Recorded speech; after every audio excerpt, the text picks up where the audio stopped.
तो जैसे कि लास्ट एपिसोड के अंदर हमने देखा था, जो जुआन होता है वो मंकी किंग से बोलता है कि मैं आज तुम्हें यहाँ पर तुम्हारा पहला लेसन जो है वो सिखाने वाला हूँ, तो इसीलिए इसे अच्छे से समझना।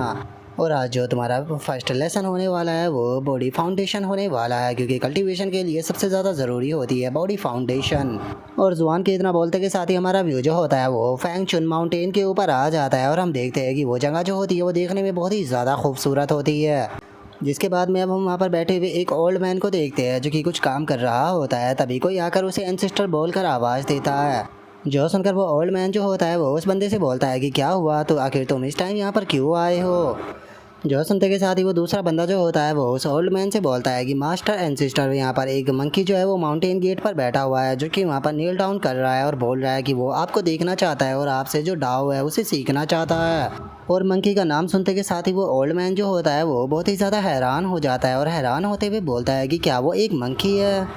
और अब वो ओल्ड मैन जो होता है वहाँ से जाते हुए अपने मन में सोचता है कि मंकी जो है वो बिल्कुल सही टाइम पर यहाँ पर आया है। जैसा कि मैंने टाइम को कैलकुलेट किया था, लगता है कि यहाँ पर आज का दिन जो है वो मेरे लिए बहुत ही ज़्यादा बेहतर होने वाला है। वो दिन आ चुका है जिसका मैंने बहुत ही लंबे टाइम से इंतज़ार किया था। और इतना सोचते के साथ ही वो ओल्ड मैन जो होता है वो गेट पर आ जाता है, जहाँ पर कि हम एक बंदे को देखते हैं जो कि वहाँ पर नील डाउन करे हुए बैठा हुआ होता है और उस ओल्ड मैन को ग्रीट करता है।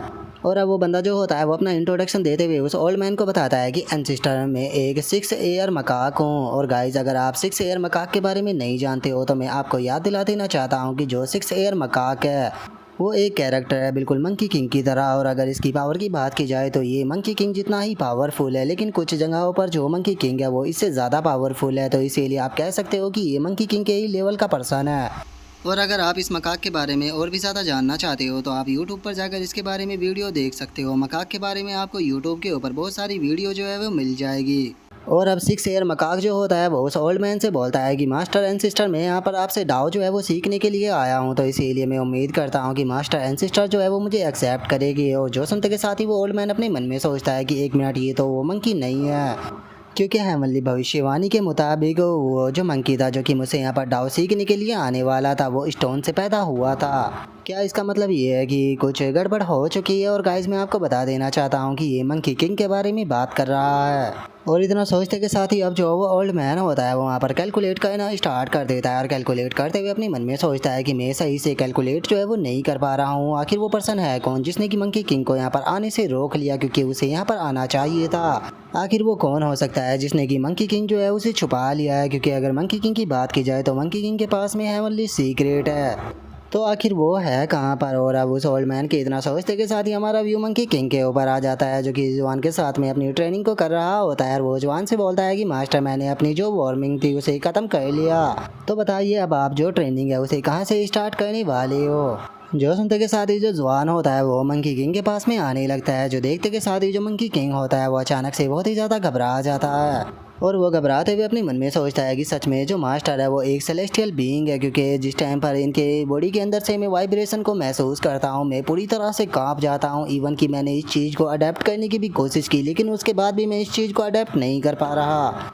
और उसके इतना सोचते के साथ ही हम जवान को देखते हैं जो कि अपने मन में सोचता है कि लगता है कि मेरा पेट जो है वो बहुत ज़्यादा ख़राब हो चुका है, क्योंकि ये लगातार गुड़ गुड़ कर रहा है। पता नहीं आज कितनी बार मुझे टॉयलेट के लिए जाना होगा। और उसके इतना सोचते के साथ ही हम मंकी किंग को देखते हैं जो कि बहुत ही फनी तरह से घबरा रहा होता है। और गाइस, अगर आपको सच बताओ तो इन मास्टर और डिसाइपलों की हरकतों को देखने के बाद में मुझे बहुत ही ज़्यादा हंसी आती है, क्योंकि वहीं अगर जवान की बात की जाए तो वो बेचारा एक अंधा इंसान है, और वहीं दूसरी तरफ मंकी किंग को देखा जाए तो वो सबसे पावरफुल लोगों में से एक है। और अब जो जवान होता है वो मंकी किंग से बोलता है कि ठीक है, मेरी बात जो है उसे ध्यान से सुनना, क्योंकि आज का जो पहला लेसन होने वाला है वो बहुत ही ज़्यादा इंपॉर्टेंट होने वाला है, तो तुम्हें इसके ऊपर पूरी तरह से फोकस करना होगा। अगर बात की जाए डाओ की पावर की, तो जो डाओ मैजिक पावर होती है वो पूरी तरह से इंसेन होती है। और अगर कल्टीवेशन मेथड की बात की जाए तो वो बहुत ही ज़्यादा सिंपल होता है, चाहे गॉड हो या फिर मॉर्टल हो। जिसके पास में भी स्ट्रॉन्ग बॉडी होती है वही वॉर को जीत सकता है। अगर तुम्हारे पास में स्ट्रॉन्ग बॉडी नहीं होगी तो तुम कभी भी बैटल को नहीं जीत सकते हो। जो सुनते के साथ ये जो मंकी किंग होता है उस बेचारे को कुछ भी समझ में नहीं आता, और वो जवान से बोलता है कि मास्टर, क्या आप कहना चाहते हो कि केवल हम बॉडी को कल्टीवेट कर कर इमोर्टल बन सकते हैं। जो सुनकर जो जवान होता है वो मंकी किंग से बोलता है कि हाँ बिल्कुल, बॉडी और इमोर्टलिटी के बीच में जो कनेक्शन होता है वो बहुत ही ज़्यादा गहरा होता है, क्योंकि ये तो नॉर्मल सी बात है। एक हेल्थी इंसान जो होता है वो एक बीमार इंसान से ज़्यादा जीता है। यही कारण है कि एंशिएंट टाइम में जो लोग हुआ करते थे वो बहुत ही ज़्यादा हेल्थी हुआ करते थे, इसीलिए वे इमोर्टलिटी को आसानी से प्राप्त कर लिया करते थे। और यही कारण है कि अब जो ह्यूमन और जो डीमन है वे दोनों ही इमोर्टेलिटी को प्राप्त नहीं कर पाते, क्योंकि चाहे कोई फ़र्क नहीं पड़ता कि वे लोग कितने ज़्यादा स्ट्रॉन्ग है, उसके बाद भी वे सेलेस्टियल बीइंग के सामने हमेशा ही कमज़ोर होते हैं। तो इसीलिए अगर तुम यहाँ पर अपनी बॉडी जो है उसे कल्टीवेट करते हो और अपनी जो लिमिट है उसे सरपास करते हो, तो तुम जो मॉर्टल और जो डीमन है उन दोनों को ही सरपास कर जाओगे और जो तुम्हारा गोल है उस तक आसानी से पहुँच जाओगे, जिसके बाद में जो तुम लाइफ और डेथ की लिमिट होती है उसे आसानी से तोड़ सकते हो और ब्रेक थ्रू कर एक इमोर्टल बन सकते हो। और इमोर्टल बनना एक सभी का गोल होता है। अगर तुम इमोर्टल बन जाते हो तो तुम हेवन एंड अर्थ दोनों ही जगह पर जी सकते हो, तुम्हें कभी भी यहाँ पर किसी भी चीज़ से डरने की ज़रूरत नहीं होगी।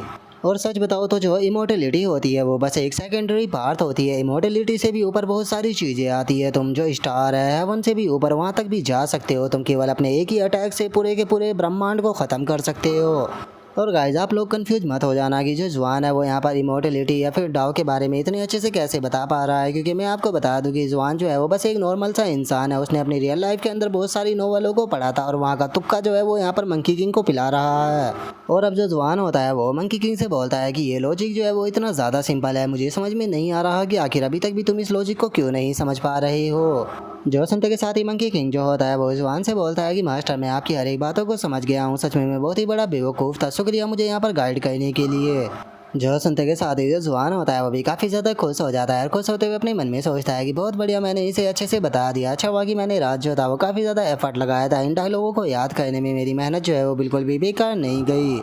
और जुबान के इतना सोचते के साथ ही हमारा व्यू जो होता है वो कुछ टाइम बाद पर आ जाता है, जहाँ पर कि मंकी किंग ने अपने कंधों पर काफ़ी तगड़े स्टोन को उठाया हुआ होता है। और उस स्टोन को उठाते हुए अपने मन में सोचता है कि ये क्या हो रहा है, मैं तो अब आगे भी नहीं बढ़ पा रहा हूँ। अभी तक तो मैंने अपनी जो जर्नी है उसे आधा भी कंप्लीट नहीं किया है, लेकिन उसके बाद भी मुझे ऐसा फील हो रहा है कि अगर मैंने आगे एक कदम भी बढ़ाया तो मैं यहीं पर ही बेहोश होकर गिर जाऊँगा। मुझे लगता है कि मुझे ये स्टोन जो है उसे यहाँ पर कैरी करने की कोई भी ज़रूरत नहीं है। मुझे लगता है कि मुझे यहीं पर ही अपनी हार जो है वो मान लेनी चाहिए। मुझे नहीं लगता कि मैं इस स्टोन को लेकर वहाँ तक पहुँच सकता हूँ। और इतना बोलते के साथ ही मंकी किंग को एकदम से जुबान की बात याद आती है, जहाँ पर कि उसने बोला था कि कोई फ़र्क नहीं पड़ता कि तुम कितने ज़्यादा स्ट्रांग हो, हमेशा ही सेलेस्टियल बीइंग के सामने तुम बहुत ही ज़्यादा कमज़ोर रहोगे। और अब इस बात को याद करने के बाद में मंकी किंग अपने मन में सोचता है कि मास्टर ने सही कहा था, अगर मैं हार्डवर्क नहीं करूँगा तो मैं कभी भी जो ऑर्डिनरी मोस्टर बॉडी है इससे ब्रेक थ्रू नहीं कर पाऊँगा। लेकिन जो ये स्टोन है ये तो बहुत ही ज़्यादा भारी है, मैं इसे लेकर आगे की तरफ नहीं बढ़ सकता हूँ। तो मुझे क्या करना चाहिए? क्या मुझे यहाँ पर गिव अप कर देना चाहिए और वापस से अपने गांव में जाकर रहना चाहिए? और इतना सोचते के साथ ही अब जो मंकी किंग होता है वो दोबारा से आगे की तरफ बढ़ने लगता है और आगे की तरफ बढ़ते हुए अपने मन में सोचता है कि नहीं, मैं यहाँ पर बिल्कुल भी हार जो है वो नहीं मान सकता हूँ। मुझे आगे की तरफ जो है वो बढ़ते रहना होगा। मैं अपनी जो लिमिट है उसे बिल्कुल भी एक्सेप्ट नहीं करूँगा। मैं अपनी लिमिटों को तोड़ कर रहूँगा। मैं कभी भी मास्टर को डिसअपॉइंट नहीं करूँगा। और अब मंकी किंग के इतना सोचते के साथ ही हमारा आज का एपिसोड जो होता है वो यहीं पर ही कंप्लीट हो जाता है। तो नेक्स्ट एपिसोड के अंदर देखिए कि आगे क्या होता है। अगर आप लोगों को वीडियो अच्छी लगी हो तो लाइक करना, चैनल को सब्सक्राइब करना। मैं मिलता हूँ नेक्स्ट एपिसोड में, तब तक के लिए बाय बाय गाइज।